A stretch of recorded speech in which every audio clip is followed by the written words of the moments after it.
Great. So this is Eric from IONCINEMA.com at the 2025 Sundance Film Festival. I'm sitting down with filmmaker Yuxuan Ethan Wu. Is that how you say it? Close. I just go by Ethan Wu, it's fine. Okay. With the short docu-film Death Education, I just wanted to get a sense of what your background is like. You're a Chinese-born filmmaker, but moved to the U.S. I find that's really interesting that you do travel the world a lot. So I just wanted to get a sense of what does moving abroad, perhaps a big culture shock, what does that add to how you view the world? What's your POV on the world? Especially when you go back and you make a short like you did now, on this time out.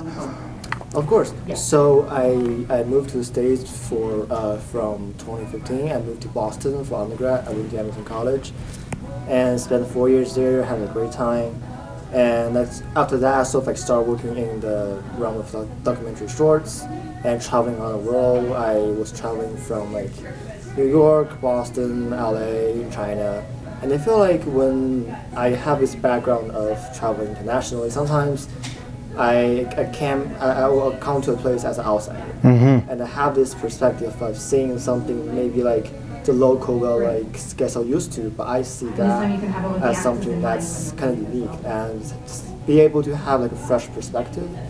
And my background in just living several different countries help me have how do I say this? A broader sense of perspective. Yeah, that's really important. It's not oh, this story is so unique in here, but when you put something in a larger scale, you just put things into perspective. So far, your journey has been solely in docu-film. So, for you, what's the interest? Do you see docu-film as just a category, or do you see it as a way to take fiction and to put it in very specific parameters? It's very interesting. Sometimes I found it's still hard to introduce myself as a documentary filmmaker. I studied filmmaking. I did my undergrad in fiction films, mm-hmm. and I wasn't really into documentary. But it was after I graduated from college that I got this commission work that just found myself into documentary. And it was doing my first doc that I fell in love with the process of meeting people, getting engaged in the community. I felt like camera becomes my tool of observing the world. Mm-hmm. And when I putting the camera to someone else, that's my lens of looking. And I found I'm able to articulate my reaction, my thinking, my observation through looking at other people's lens. So even though a story might be about other people, it's always have a layer of personal connection. Mm-hmm. Start from a personal standpoint of, oh, I see this is my reaction, this is my observation, and filmmaking just becomes the medium that I use to articulate my thoughts. And if I'm not mistaken, in Death Education, there's a merger here between your voice. I believe you narrate at some point. You're talking about your grandmother. I don't know if that's you or somebody else. That's very interesting. Okay. So all the narration was read by the students. Yes. It was read by 3 students. But I kind of not intentionally, I would say, I from the process of getting feedback and workshopping the film, I start to see people sometimes didn't really get that layer. I feel like the Chinese-speaking audience may have the chance of catch that layer of, oh, there's some nuance in voices, that's 3 different people. But to me, the narration, first of all, the narration was comprised of diary that the student wrote. Okay, yeah. After the end of the event. Yeah. And sort of comprised them into a passage and have them sit in front of me to read it, rather than doing an interview. I hear you. I found that way of speaking sounds more intimate. Yes. There's a difference between me talking to you and me talking to myself, reading something from the paper.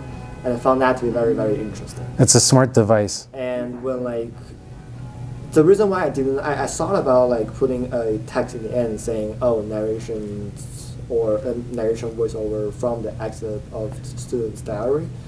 I'm so torn with this idea of should I put it there, but I found that it doesn't really matter who the voice is. It could be anyone. Yeah. That's the point of like the voice could be me, could be one of the students. Yeah. The point is it's something that we all have to face.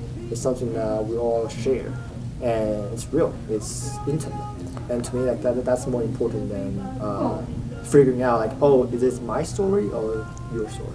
And it connects a lot to the idea of these red bags and the unidentified ashes. I wanted to get a sense of how was it to follow the teacher? How was it to follow these students? Did it sort of like resonate with you? Did it give you hope for a new generation to better understand what that juncture in life looks like? Because like the reason why I make this film is because I see people around me into this age where we encounter the passing of our first family members, but we don't know how to talk about it. I'm lucky enough that I haven't encountered that, and I always have this fear. And the making of the film to me is also a process of death education for myself. And to me, I felt like facing death, there's no solution, there's no answer. And a film or a lecture or something cannot tell you what to do in the face of death. But it can prepare you to face it.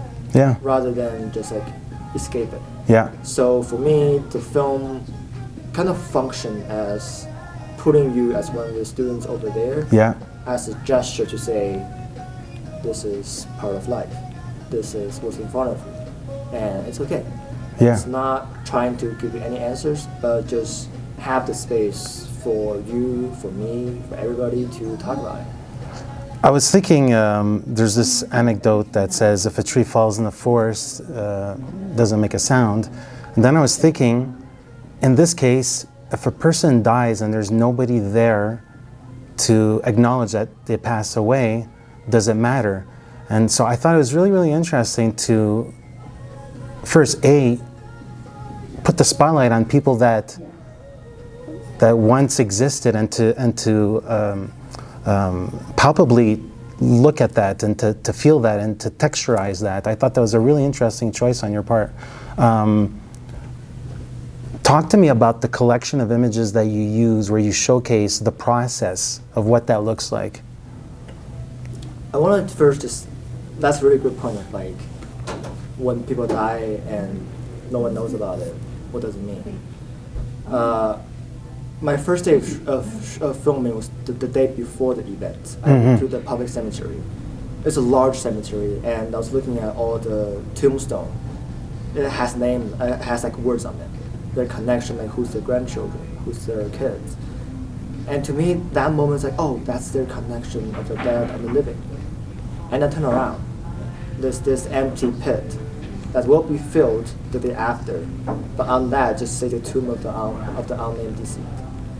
And in that moment, I felt something in the air, and that becomes the essence of the film. So like, okay, there's something there I want to articulate, and that becomes kind of the North Star for me in the film. Oh, good point. In the end, in the sound design, in the editing, I'm trying to articulate that unfilmable feelings that I have in that moment. And going back to the process of cremation, I was sort of like choosing those images. I have a lot more of the whole process, but I didn't want to make the film of like the whole of just documenting the process of cremation, but focusing on what does it mean to have the cremation, because it went by so fast. It's like the person, the remain went in there and came out just as this ashes. And this is that moment that the worker, the staff there, just waiting for the ashes to be cooled down. I feel like there's a sense of waiting that's kind of like the essence there. The ashes were there sitting waiting. We are there waiting. And I really like that feeling. Yeah. And so even like there's almost a ritual in it. Within the process of that, I'm trying to find that emotionality of what does it mean for remain to be cremated? Yeah. And what's left there? And just put that directly in front of us. Quite shocked when we see the red bags and we see that there's smaller bags and there's bags that are somewhat bigger. You don't necessarily put the finger on it at first, but then you realize, oh my God, there is little people that are part of that process. In terms of technique, I had the chance to see When the Dust Blows Through. Very different stylistically. I mean, one's like a Mad Max, almost road movie, but again, it's focused on a process, people protecting a space, and you interjecting yourself into their lives, like you did with The Class, but like you did with the Ashes in a way. For you, did you feel as if you were doing an exercise in restraint? I think back to the tombstones. I think it's very comforting. It's very solemn. But for you, was part of the exercise or the fun to try a different toolkit, to try different skill sets, even the montage, the frame? Yeah, just I want to get a sense of how those two films sort of like coexist in your universe. I feel like When the Dust Blows Through is kind of like my first personal passion project, and there's an easel that I keep trying to explore. Of like, I feel like cinema to me is articulation through image and sound, and I feel like with this film, That's Education, formally, I'm trusting the image and sound more. Maybe like when the dust goes through, there's more plot, there's more action, there's more going on, trying to build a narrative out of it. But in That's Education, I'm trying to just do a simple gesture.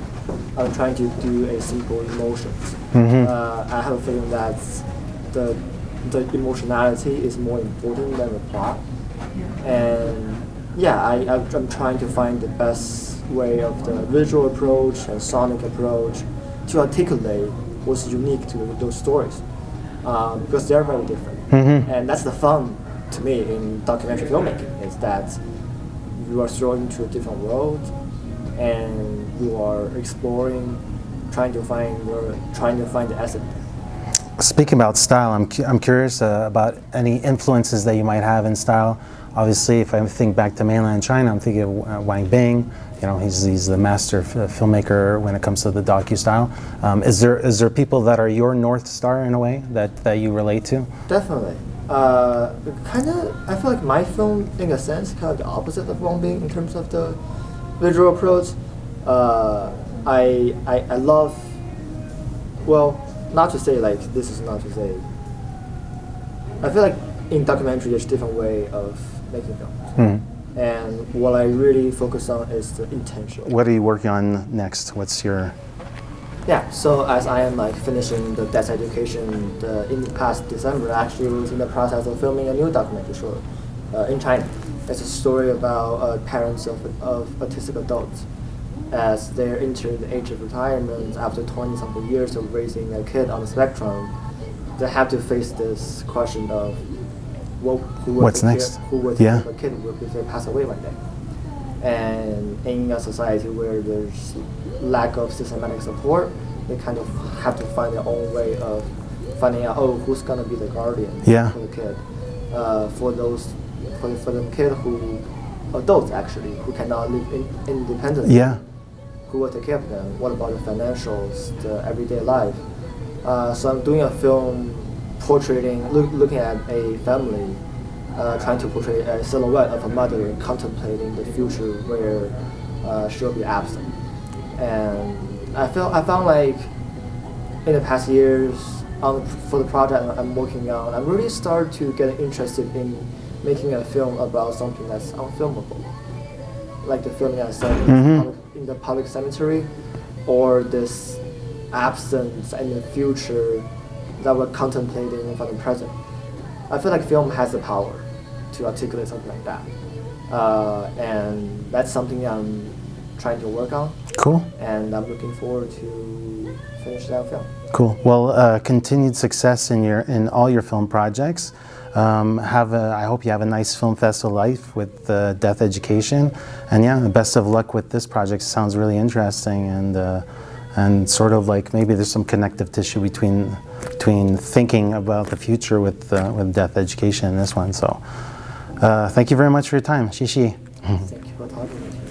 Hey, this is Eric from IONCINEMA.com. If you want to support us, subscribe below. For more reviews, interviews, film festival coverage from Sundance, Cannes, Toronto, you want to check out these guys on this side.